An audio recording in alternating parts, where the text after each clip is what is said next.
Andrew E Yaw Tchie is a senior fellow at the Norwegian Institute of International Affairs and joins us from Oslo. Andrew, thanks so much for your time. Could you just expand a bit on that UN warning about how the conflict in Sudan could destabilize the wider region? Well, from the UN's own analysis, what it looks like is that as people flee and as the conflict becomes more entrenched, you are seeing people fleeing to other neighboring countries. But it has a disabling factor in the sense that what's happening is those people that are fleeing drain on some of the local, but also the scarce resources in those other countries. So, take for example Chad, who is taking a lot of countries already. You have a lot of makeshift camps that have been set up, but the little resources that are already there that were already strained, then you have an increased population on that, on top of that.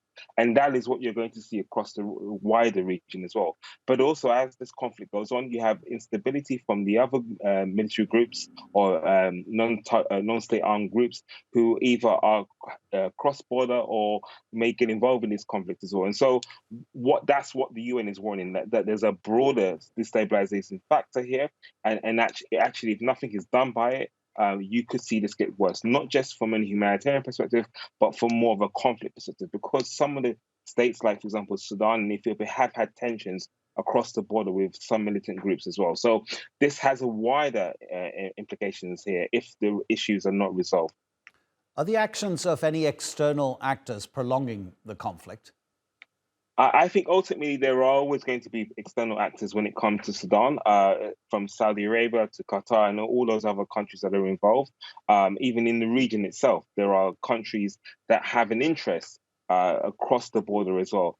The challenge here is that, I think this is something that the international community needs to learn from, is that at the moment there hasn't been one unified strategy. Now, there was back in 2019 when Bashir was overthrown and whatnot. But yet, still, we haven't moved towards that. But also one that is inclusive, one that is civilian led, but one that is enabled to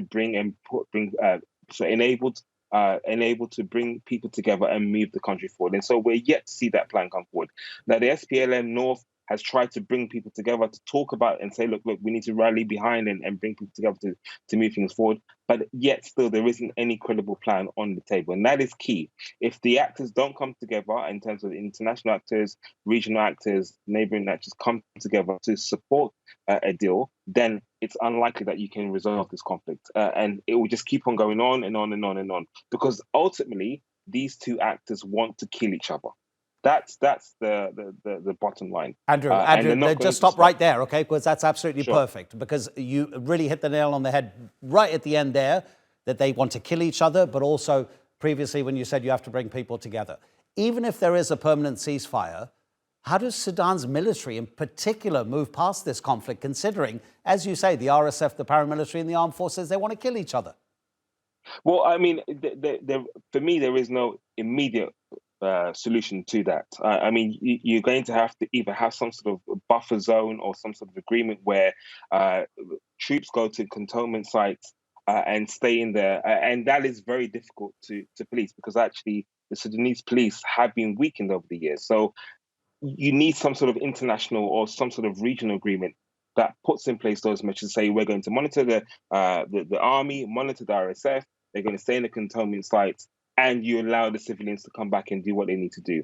Until that happens, this is just going to go on and on and on and on. And so for me, there is no clear sight, no clear ending in sight until you can come to that formal agreement. Now, one way of being able to do that is, again, force, which hasn't gone down well if you look at ECOWAS and what it's trying to do with Niger and other countries. The other way is mediated the agreements, and that might require some of the civilians to compromise on some aspects of what has happened before in the past to move the country forward. Now, that's a hard bargaining, sort of hard pill to take, but there is no other way at the moment that I can see that is sustainable because ultimately these generals want to kill each other. And when you have a flow of weapons and the continued mass murder of people and nobody actually heeding to international words to stop this, then what is the solution but that?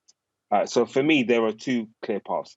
Either you have a military intervention, which is not going to happen because that creates a wider issue of regional conflict, or some sort of negotiated settlement where, again, army RSF go to the cantonment sites. You have international monitors that come in and monitor them and make sure that peace is kept. They have a buffer zone that is away from each other. And then you allow some civilians to come in and negotiate and be able to move and have an agreement on the steps forward. But again, that civilian-led part will have to have some compromise as well.